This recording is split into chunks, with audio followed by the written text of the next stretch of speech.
Amen. I hope all of you are doing okay. I greet you in the name of Jesus Christ. May his grace, peace, and comfort be with us all as we worship and fellowship on this blessed Sabbath day. I think this is a very intimate way of worshiping because you are actually entering into my study. And so I'm just looking into the camera. I wish that I can see all of you like this. Wouldn't it be nice that I see big face of you right in front of me? That would be really special. But right now I'm only seeing a handful of people here, but that's okay. So the title of my sermon this morning for you, it could be this afternoon for you, is Come Follow Me. Come Follow Me, the cost of following Jesus, okay? Come follow me. So let's start from John chapter 21. John chapter 21. John chapter 21 is the last verse of the gospel according to John. True? Right? Right. And actually this passage that I read is actually comprised of the last story of the book gospel. So what is that story? As you know, Jesus, he was crucified. On the third day, he rose again. And before his ascension to heaven, he appeared to the disciples 3 times. Okay, 3 times. And this is the third and the last time that Jesus appeared himself to the disciples. So this is one of the last encounter, if not the last encounter, before Jesus ascended to heaven. So how does the story go? The story goes like this, and for the sake of time, I'm not going to read the entire chapter, but it goes something like this. Now, starting from verse 4. Early in the morning, Jesus stood on the shore, but the disciples did not realize that it was Jesus. He called out to them, "Friends, haven't you any fish?" I thank God. I thank my Jesus that he is our friend. What a friend we have in Jesus, okay? You cannot say, no one can say you don't have a friend. Why? Jesus is our friend. Amen? So he calls his disciples. Can you imagine your professor calling you, "Hey, my friend. Hello, my friend." Jesus treated his young disciples. In fact, how old were the disciples when they first met Jesus? They believed John the Beloved was as young as 13 years old. The only person that they believe is older than 20 years old is Simon Peter. I don't have time to go through all that, but many theologians, if not most of them, agrees that the disciples of Jesus were teenagers, like many of you. Did you know that? And the youngest was none other than John the Beloved. So between 13 to 20 something early, but only Simon Peter was over 20. So high school students and university students like you. So Jesus calls them friends. And as you will know, that Jesus started his earthly ministry right about 30 years old, or at the age of 30. So he's calling some kids who is about half of his age friends. So now, what happened here? Simon Peter, after betraying Jesus 3 times, and Simon Peter said to Jesus, "I will never betray you." But what happened? He betrayed Jesus that night. And now, after betraying Jesus, he went back to his old life. You know, that's what we do time to time, right? We say we follow Jesus, and sometimes you do things that you're not supposed to do, and what you do? You go back to your old life. So he went back to his old life, and what was it? It was to catch fish. Did you know that out of the 12 disciples of Jesus, 8 of them were fishermen? 8 of them were fishermen, 2 of them were salesmen, and 1 was a tax collector. You know, 1 was a tax collector. And of course, we know of Judas Iscariot. But as you can see, that most of them, in fact, 11 of them came from the vicinity of Galilee. The only city boy was none other than Judas Iscariot. It was Judas Iscariot. He was the only one who came to Jesus and said, "Can I follow you?" But the other 11 disciples, Jesus found them. But where did he find them? In a humble place in the vicinity of Sea of Galilee, the fishing village. So Jesus found those young people, those humble young people. Among them, 11 of them, 8 of them were fishermen, 2 of them were salesmen, and 1 was a tax collector. So they went back to old life. So Simon Peter said, "Hey, friends, let's go catch fish. So he went out trying to catch fish all night, but did he catch any fish? No, he did not. So he was tired, and as he was coming back to the shore, Jesus found him and said, friends, haven't you any fish? And then they say no. And Jesus said to them, throw your net on the right side of the boat and you will find some. When they did, they caught so much fish. Just like the first time when Jesus performed the same miracle for them. So at the time, John the Beloved said, this is our teacher. And at the time, Simon Peter, he wrapped himself up and he dove into the water and he swam to the shore. And there was Jesus. Do you think Simon Peter gave Jesus a big hug and said, Jesus, I missed you so much? I don't think so. Because Simon Peter betrayed Jesus 3 times. So most likely there was an awkward silence. And when you look at the Bible, Jesus said to Simon and said, come, you must be hungry. I have fire here and I will cook for you, come and eat. So after when they have done eating, now Jesus calls Simon, now going to verse 15, this is what we read. He said to him again, so when they had dined, Jesus said to Simon Peter, Simon, son of Jonas, but notice that he didn't call him Simon Peter, he called him Simon, son of Jonas. That was the identity that he had before meeting Jesus. Before he met Jesus, if you look at John chapter 1, he was known as what? Simon, son of Jonas. And then he changed his name to what? Simon Peter, Petras, or a rock, right? So this is the identity of Simon before he met Jesus and when Jesus gave him the new identity, Simon Peter. So he's calling him of his old identity. And he asked me, he said unto him, he asked him, do you love me more than these? I think you have heard this passage many times. And some of you who like to study the Bible, you already know that there is a deep, profound theology in these verses, okay? Because when you look at the original word, where Jesus said, do you love me? Lovest thou me? The word that was chosen by Jesus is none other than agapas, okay? I'm sure you could guess what that is. I'm trying to ask some people, Elvira, who is responsible in getting in contact with me. So, agapas, okay? In the Bible, it says, lovest thou me? Do you love me? But when you look at the Greek word is agapas. Do you agapas me? So what kind of love do you think Jesus is talking about here? You know what agape is, right? Yes, Pastor. Right. Right. So he is talking about agape love, right? Okay. How many of you know the difference between agape love, phileo love, and eros love? You heard of it, right? Yes, right. So what is agape love? Agape love is higher love, it's unconditional love. It is the love of, this is the love that describes the character of God. When you say God is love, you say God is agape, right? So agape is a love driven by principle rather than feelings only. The phileo love is conditional love, brotherly love, and eros love is selfish love. So there's, at least during the Greek times, they differentiated, love or affection into 3 categories. First one is unconditional, unselfish love, right? Based on principle. And the second love is what? Phileo love. If you love me, I love you back. And the third love is eros love, self.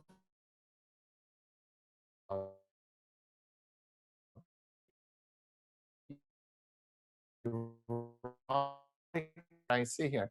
Let's say someone that you love, okay? Hypothetical question. You may already have or you may not have, but I'm going to just, for the story's sake, let's say you love someone so much, Valerie, so you go to that person and say, I love you so much that I will give my life for you.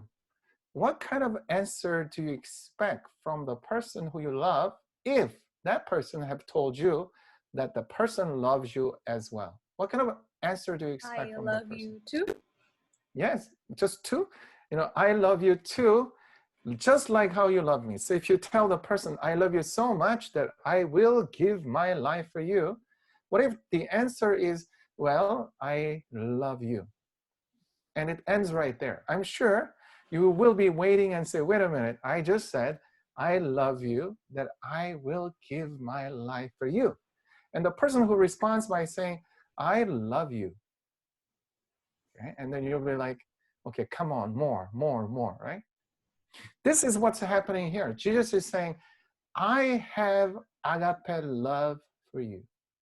Why did Jesus say, I have agape love for you? Is because if you look at all the teachings of Jesus, especially when he talk of love, like love God with all your heart, all your soul, and all your strength, and then love your neighbors as as yourself, like love your neighbors as I loved you, like love your enemies. Every time he taught about the love, guess what he taught? Guess what kind of love he was talking about? He was only talking about agape love. Agape love. He never said, do you have a philo love for me? No.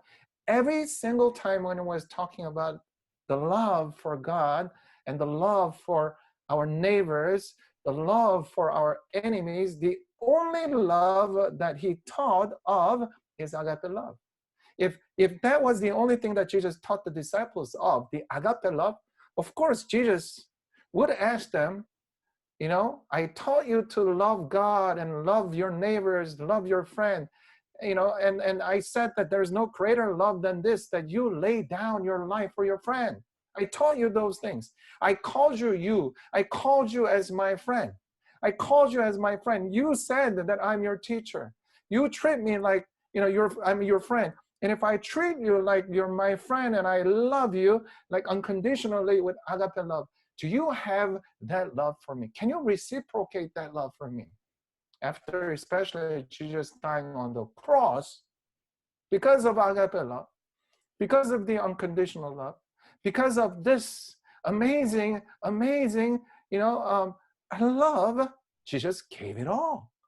Agape love is composed of selflessness, the desire to self-sacrifice, self-abnegate, giving myself in order to show my love for you. That is agape love. That is the essence of agape love. This is what Jesus taught the disciples. So now, after Jesus having given his life for Simon Peter, he's asking, do you have that love, like the love that I exhibited on the cross? But unfortunately, him, instead of saying, yes, I have agape love, his answer, if you look at the Greek Bible, he says, I phileo you. It's like you're asking someone, I love you so much, I will give my life. The person says, well, I like you. And then Jesus said, feed my lamb. Meaning, as if that Jesus didn't hear what Simon Peter said. Simon Peter said, I have conditional love for you. Jesus said, well, feed my lamb. Didn't I tell you to take care of my lamb? Okay. Now, second time Jesus asked, do you agapas me? Do you have this unconditional love for me? For the second time, Jesus is asking, okay? Why? Because Jesus wants him to answer that question. Do you have agape love for me? But unfortunately, for the second time, Simon Peter answers by saying, what? I have phileo love for you. I have a conditional love for you. And then second time, Jesus said, take care of my sheep. As if Jesus didn't hear that Simon Peter just said, my love for you is conditional love, yet Jesus is saying, go and take care of my sheep. Now, the third time, this time, however, Jesus changes his question. He asks now, do you phileo me? Now, third time, whereas the previous two times, he asked, do you have agape love for me? Do you have unconditional self-sacrificial love for me? But now, third time, Jesus is saying, I guess you have conditional love for me. Is that right? And then Simon Peter responds by saying, you're right. I have phileo love for you. And if you look at the scripture in verse 17, here it says clearly that Peter was hurt because Jesus asked him the third time, do you love me? If you're just looking at the English, it's not clear. It's not clear. Why? Because it's strange, is it not? Jesus asked, do you love me? And Simon Peter says, I love you. Again, Jesus said, do you love me? Simon Peter said, I love you. Third time, Jesus said, do you love me? And Simon Peter said, I love you, but Simon was hurt. Okay? You don't understand why. But if you understand what word was used when Jesus was saying, do you have agape love for me? Do you have agape love for me? I guess you have conditional love for me the third time. Whereas Simon Peter is saying, my love for you is conditional. My love is conditional. My love is conditional. Third time. Why did he do that? Why could he not say, my love is unconditional? My love is self-sacrificial love for you. Why was he not able to say that? Why?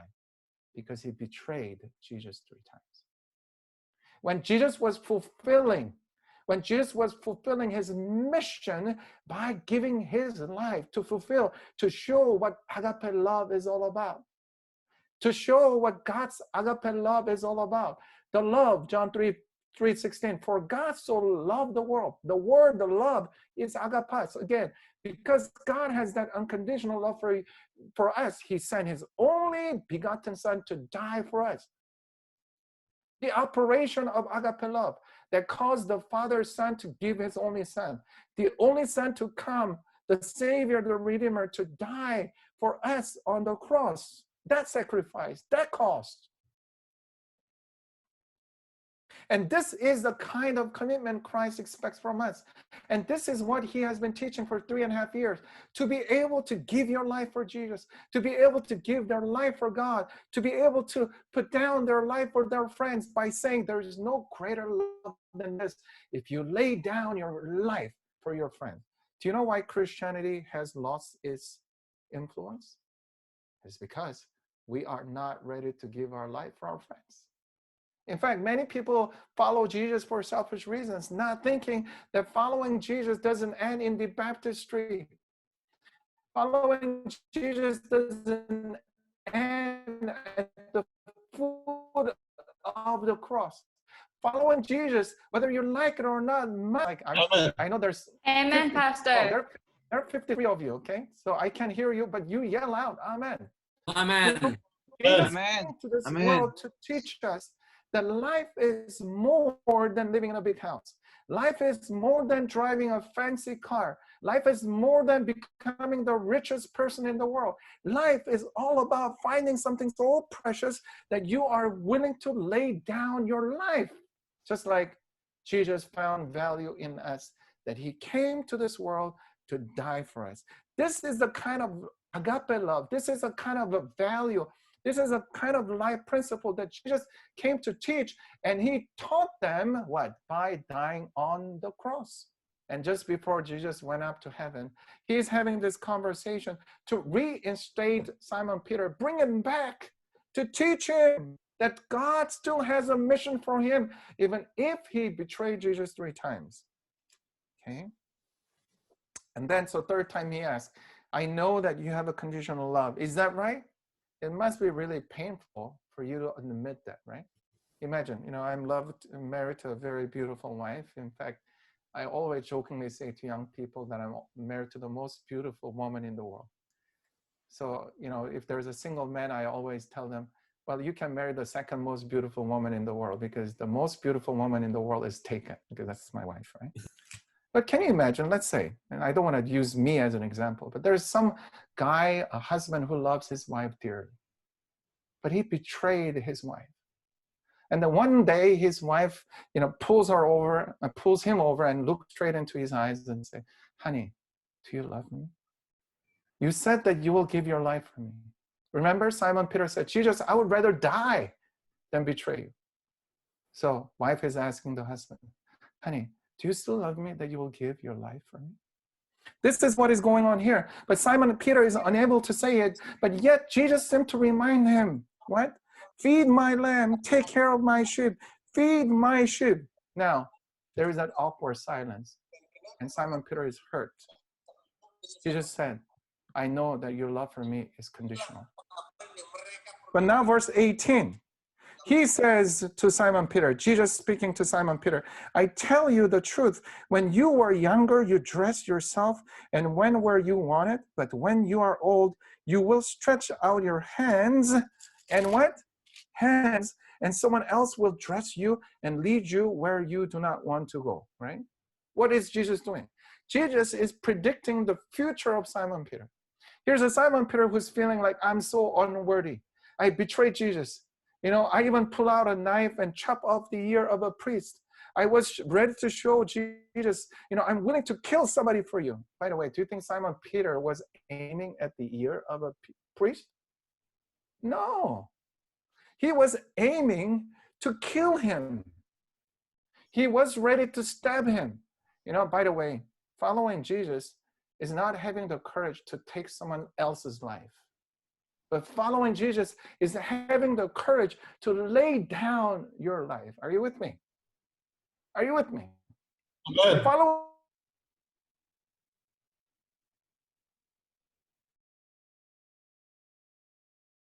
the courage. That is the easy part. And what is hard is when you say, I will follow Jesus and I will lay down my life for you because I love Jesus. I will lay down my life for you to show the love of Jesus. Not to take your life, but die as Jesus died. So Jesus is now saying to Simon Peter, I know you feel so unworthy because you betrayed me. But let me tell you, I know, I see a potential in you. Don't stay here. This is your whole life, that you left before catching fish. And unfortunately, I had to help you to catch fish. Many nights you wasted without catching any fish. And I came to you and I called you, I performed a miracle, and I showed you that I can make you catch any time. But I taught you there's more important mission in life than catching fish. And that mission is to make you fishers of men. People who can catch fish, not for selfish reason, for other people. And Jesus is saying to him, for 3.5 years, I've been teaching you the value of living for others. I taught you this agape love, that you should be ambassadors of my love, and you betrayed me. And look at you. What you do?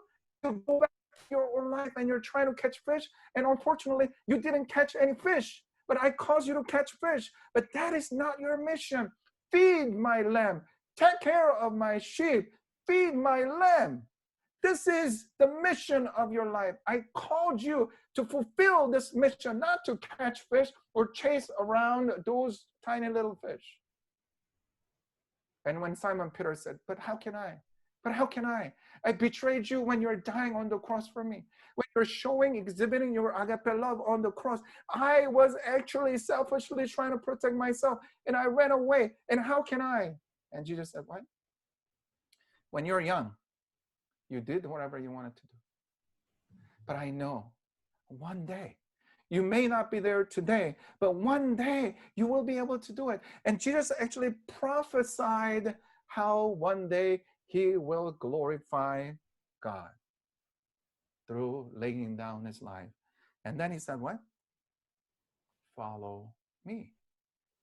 Right. So now, the first time the word come follow me was used, you can find that in Matthew chapter 4, Mark chapter 1, Luke chapter 5. There Jesus said, come follow me and I will make you fishers of men. We know that very well. But what does that mean? Come follow me actually means come here right after me, right?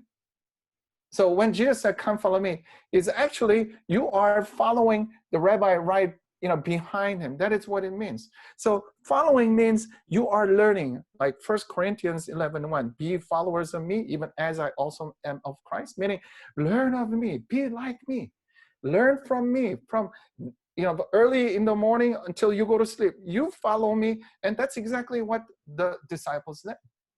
They will follow their rabbi everywhere they went to learn of me. And this is what Jesus was saying. Now, you have seen me giving my life on the cross. Now you understand. When you first started to follow me, you followed me because I made you catch fish. But you didn't know, or did you, that when I asked you to follow me, I didn't expect me to follow me until the foot of the cross. Well, I was hanging. But I was expecting that one day you will have the courage to give your life, everything that you got, for my sake. You saw me giving my life for you on the cross. Now, I found you again, and I'm calling you to follow me. Just like I gave my life. Follow me, my friend. Are you willing to give your life for me? That's what it means. The reason why Christianity has become what it is today is because we have nothing to lose. Well, we go to church when we feel like going, but when we don't feel like going, we don't go to church. I want to show you one slide. I think I only have about 10 minutes. I don't want to keep you all afternoon. So let me show you a couple of slides as I summarize. Okay. So what did Jesus come to teach? Agape love. How to die as you show that amazing love. Okay, so let me just show you this. How much would you pay for this? Okay, let's say that you were cleaning your house and you found this tiny little stone, okay? Right, when you look at the fingernail, that stone is really tiny, is it not? It's really tiny, it's like really tiny. How much do you think this is worth? This is actually the picture of that stone. How much? How much would you pay for it? Okay, if I say I have it and I will give it to you if the price is right, how much would you pay for it? I don't know why, but every time I show this, the ladies' eyes are sparkling. They say the diamonds are the girl's best friend. I don't know who came up with the idea of presenting a diamond ring, if you want to get engaged. Or poor some men, they can't even propose to the love of their life because they have to find the diamond ring. I don't know whether you do that in Indonesia or not. But anyways, the point is, how much would you pay for this? Okay, right. There was a man who, while he was cleaning his house, he found this stone. And he said, well, it looks like it has some value. How much could it be? And he was thinking, how much can I get out of it? He said, how much can I get out of it? So one day he went to a boot sale. And boot sale is you put all the things that you don't need in the car trunk and go to this market yard and you just put it on the table. And people look at it, and if they like something and they say, how much? And you say, that's $1, $2, $5, or whatever. And if the price is right, they will give it to you. So he was displaying this little tiny stone. And there was one gentleman who came and he looked at the stone and said, hey, I'm interested in that stone. How much is it? Well, I don't think he wanted too much out of it, but the guy who was asking, he looked like he had some money. So he told him, hey, I will sell it to you for 10 pounds, but he wasn't sure whether he will buy it. 10 pounds is about $13 in 1980s, okay? $13. Is that a lot? 10 pounds? Well, maybe you can buy a meal or two. So maybe he was thinking, well, if I can exchange this money for one meal, that would be great. But now he's thinking, maybe I could get money enough for 2 meals. So he said 10 pounds. But this gentleman reached deep into his pocket and he gave him 10 pounds. And once he took 10 pounds and he said, hey, okay, final sale, you cannot return it. And he was thinking, wow, you know what? I made a lot of money today. I made 10 pounds out of this tiny little stone, and he was thrilled. But what he didn't know is that this gentleman, he took the stone to a jeweler and he showed it to the jeweler and he said, can you please appraise it and tell me how much is this stone? And to his astonishment, he said, well, it is worth over 350,000 pounds. You know how much is that in US dollars? 456,000 US dollars. The stone that was sold for $13 was actually sold for, it was appraised for $456,000. But that is not the end. Did you know that in June 7, 2017, this stone that was sold only for $13 were sold at the Sotheby's Fine Jewels auction in London for how much? $847,667 US dollars. Can you imagine? Can you imagine? This stone, to some people, it's only worth $10, but this stone is so precious. Are there some things in our possession? Are there some things in our life that is so precious, yet we give away like it's nothing? You know what I'm talking about, right? How much is Jesus worth to you? Huh?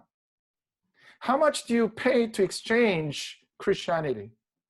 How much do you sell Jesus for? For pleasure? For fame? For fortune? How much do you actually are willing to let sacrifice? $1 million? How much is Jesus worth?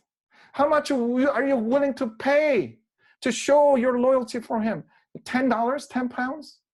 Oh, it would be so sad if you give away Jesus for such a cheap price for something that world offers. Let me share one story as I wrap up my sermon. Well, by the way, what is God-given mission and purpose in your life? You should know, don't you think? I often say to young people, there are 3 important days in life. And you tell me whether you agree with me or not. What are the 3 important days in your life and my life? Number 1 is the day that you and I were born. Do you know your birthday? Why? Why do you know your birthday? Because that is the day that you came to this world. That is the day that you got your name, your identity. Without that day, you would not be here. So the day that when you and I were born is important. But there's a second important day, perhaps more important than the first one, is the day that you realize why you were born. Why are you here? Why are you here? If your birthday is important, that's good. But what is even more important than your birthday is why we are here. What is the mission and the purpose of your life? I do not know what that is, but I know this much. It's not to live in the biggest house in the world, or drive the fastest car in the world, or have millions of dollars in the bank. I have yet to hear from someone who's dying and the person is regretting, I regret that I don't have a big house. But they will regret having not known the mission of their life. So if that is the second most important, day in their life, the third most important day in their life, in our life, is what? Is the day when we are starting to live the God-given mission of our life. That's what Jesus was doing. Jesus was speaking to Simon Peter. Simon Peter, why are you keep running away from me? I have given you the mission. The mission is to take care of the sheep. The mission is to bless other people. The mission is to be a missionary. The mission is not for you to remain as a mission field, but become a missionary to this dying world, to share the agape love. That is your mission. So I ask you, what is the God-given mission and purpose in your life? If you say, I'm not sure, then you need to spend some time for serious self-reflection. There is this island, and some of you may have heard of it. It's called Norton Sentinel. It is in the west side of Myanmar and Thailand, and it is in the east side of India. The Sentinels are an indigenous people who inhabited North Sentinel Island in the Bay of Bengal in India, and are considered as one of the worst last uncontacted, unreached people. Why? Because every time when someone tried to enter this island, they will capture them and kill them. In fact, in 2006, the islanders had killed 2 men who was simply washed to the shore. And so every time when someone is, washed to the shore, they will capture them and they will kill them. So the Indian government enforced a law called just watch, but don't touch. Just leave them alone. Don't try to go there. Just leave them alone. But there was this guy, John Allen Shaw, 26 years old. He said, you know what? I want to declare Jesus. Even the North Sentinelists, they need to hear about Jesus. If no one wants to go, how would they learn about Jesus? So this young man, at the age of 26, John, he decided to go, to visit this island, to declare Jesus. This is what he wrote on his diary, to declare Jesus. What happened? Around 8:30 a.m. on November 15, local fishermen who Shaw wrote were fellow Christians took him close to North Sentinel by boat. In 2006, the islander had killed, I told you that, who were washed up to their shore. He was within 400 yards, and this was 2019. It's not too long ago, right? It was written December 8, 2018. And this was just a year ago when he was killed. So he was within 400 yards, which is about 365 meters of shore, when North Sentinel's men approached and armed with bows and arrows. And Shaw tried to offer them fish he had brought as a gift. And he yelled at them, "Hey, guys, my name is John. I love you. And Jesus loves you," he wrote. Okay. But what happened? What came in response to that were arrows. People were shooting arrows at him. And so he tried to pedal away as fast as he could. It was not his Bible. He would have been hurt. And they were shooting arrows at him. And one of the arrows actually almost hurt him. But it was the Bible that protected him. Okay, this is what he wrote. Okay, well, "I've been shot by the Sentinels," he wrote. Later that day, on his next approach, a boy fired an arrow at him, which pierced his waterproof Bible, but left him largely unscathed. Shaw had brought dental forceps in case he needed to pry an arrow out of his body. He went prepared. If an arrow would pierce him, he was ready to take it out. So he had brought a dental forceps. And now that day he wrote in his journal diary that the attack had rattled him. He said, "It's weird. Actually, no, it is natural," he said. "I am scared." Then he wrote directly to God. This is what he wrote in his diary to God. "If you want me to get actually shot or killed with an arrow, then so be it." But he said, "I think I could be more useful alive, though, but to you." What did he say? "God, I give all the glory of whatever happens." He said, "I don't want to die," he said. But what? Whatever happens, he will take that to fulfill his mission. Unfortunately, November 17, 2018, he went back to that island. Why? Because his mission was to declare Jesus. But unfortunately, November 17, 2018, as he approached the seashore, he was captured by them and he was killed right there. And later, people found his body being dragged around the beach of that island. There was a huge debate among people. How foolish is this Christian? He wasted his life. He squandered his life. But let me ask you, did he waste his life? What do you think? Did he waste his life? Well, some may say he wasted his life. But you know what? I know a lot of people who live even longer than he did. Some live like 60 years, some live like 70, some live 80 or even 90 years.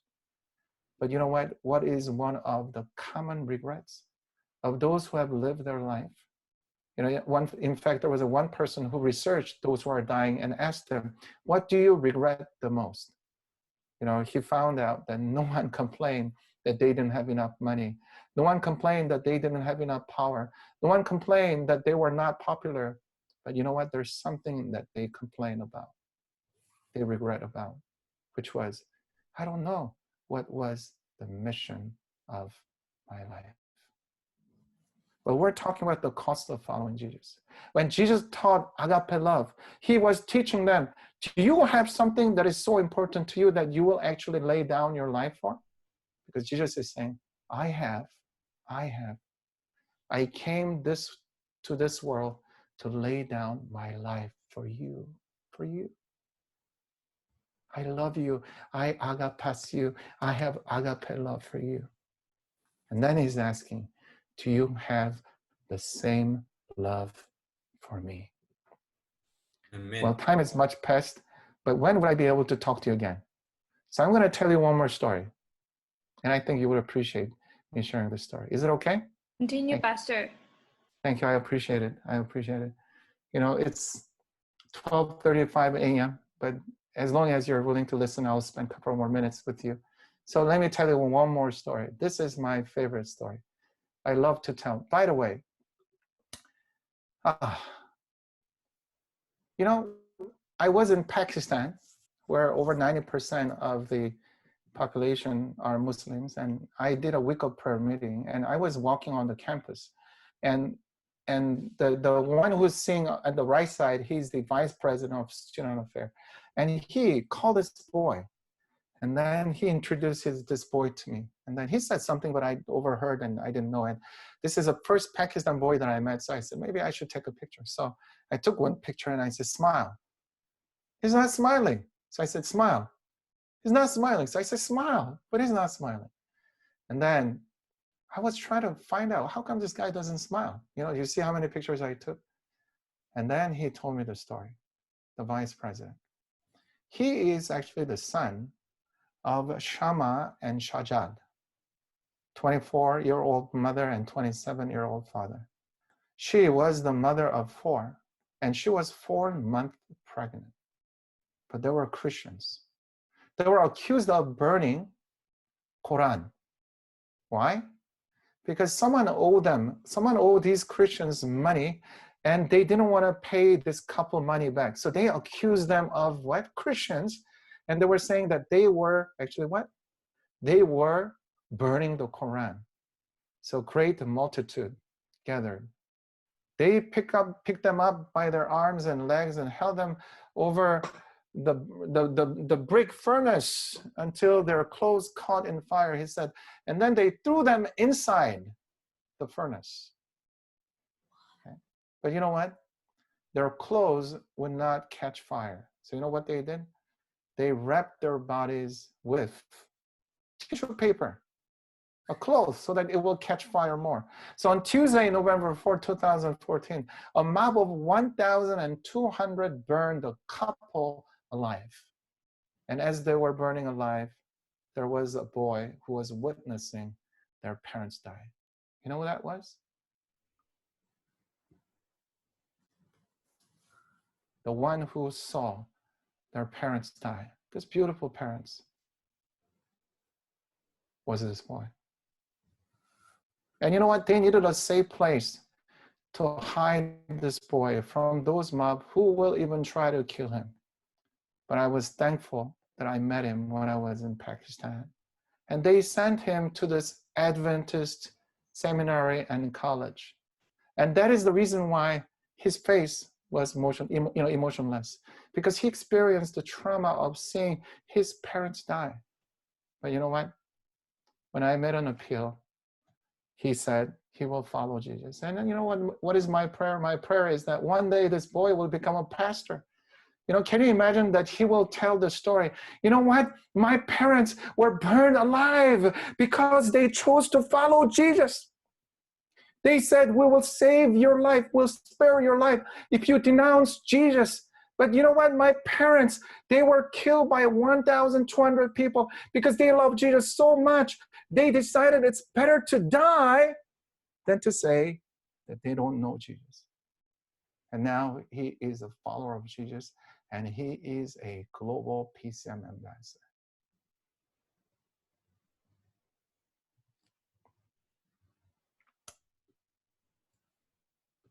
Is there something that you will give your life for? My last story, and I am done because I have to go to sleep, right? But I will be. Is there something that is so important? By the way, there are 2 things in life: things to live for and things to die for. You should live for the things to die for. But is there something that is so precious that you could actually give your life for? There was a man, his name is David Livingstone. Some of you may know, okay? He was, I believe, early 20s. I think he was 23 or something, right? there was a missionary from China who came, and he was living in England, and said, hey, we need more medical missionaries in China. This impressionable young man, as he was listening to this missionary plead, we need more medical missionaries in China, he said, hey, I want to be a missionary. Before, he was working in a mill. What is a mill? Mill is a place where you make threads and fabrics, clothes, right?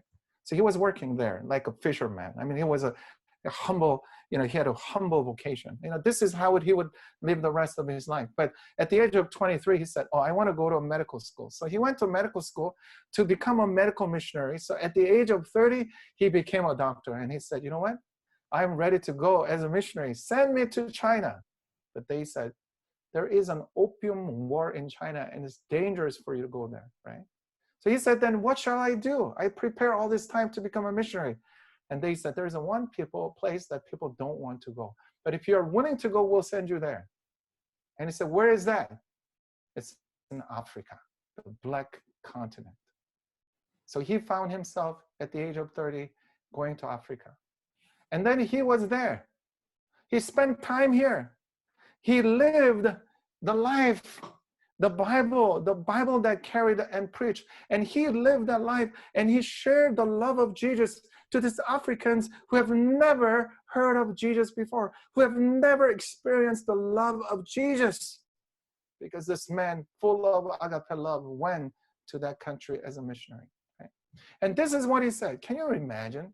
This is what he said. He said, cannot the love of Christ, now we're talking about agape love, right? The love that caused our King of Kings and Lord of Lords to leave everything behind, to come this world, to die for us, to show his agape love, okay? And he is talking about this love of Jesus Christ. Cannot the love, agape love of Christ, carry the missionary where the slave trade, carries the trader?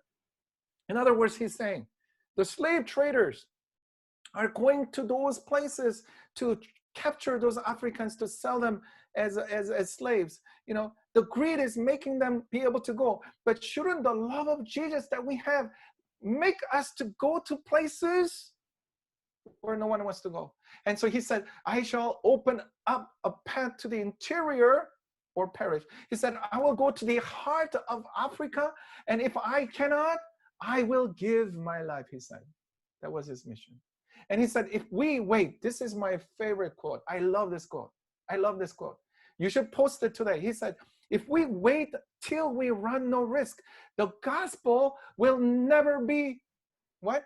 Introduced into the interior. In other words, he's saying, if I wait until there is no risk to my life, if I wait until there is no sacrifice, if I wait until there is no danger in my life, in my well-being, if you wait until everything will be fine, if you wait until you will be, comfortable and safe, the gospel will never be introduced to those areas. And then he said, I am a missionary, heart and soul. There's so much to say, but I'm going to skip. I was in Zambia last year. I always wanted to go to Zambia. Why? Because when I was little, my father bought me a book, the autobiography of David Livingstone, right? That, my father is the first missionary I told you, right? And then the missionary fire, the little fire was burning in my heart. My father said one day he prays that I will go to different countries and witness. So anyway, so I was called to go to, Zambia. Okay.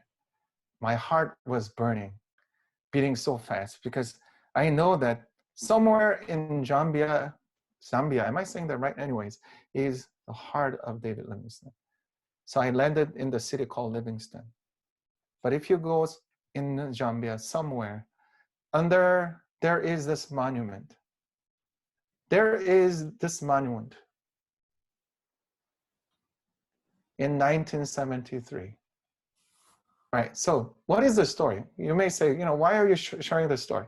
So anyways, at the age of 60 years old, he caught malaria and he died. In fact, his wife came to visit him and she also died in malaria. So he lived 30 years. So he lived 30 years before, And he lived 30 years in Africa as a missionary. So at the age of 60 years old, he died with malaria. And then when he died, the Africans said, we need to bring his body back to England. So they actually carried his body. In their way to transport him to England, 2 or 3 people lost their lives, But they say, we have to send his body back to England so that people can celebrate and remember his life. But when the family received his body in England, they opened and unwrapped him, but they realized there was a huge gash or opening, in his chest. So they investigated and they said, what's going on here? And they realized his heart was missing. Why is this place so special? Because at the time they asked, where is his heart? Where is his heart? They inquired. And the Africans responded by saying, you know what?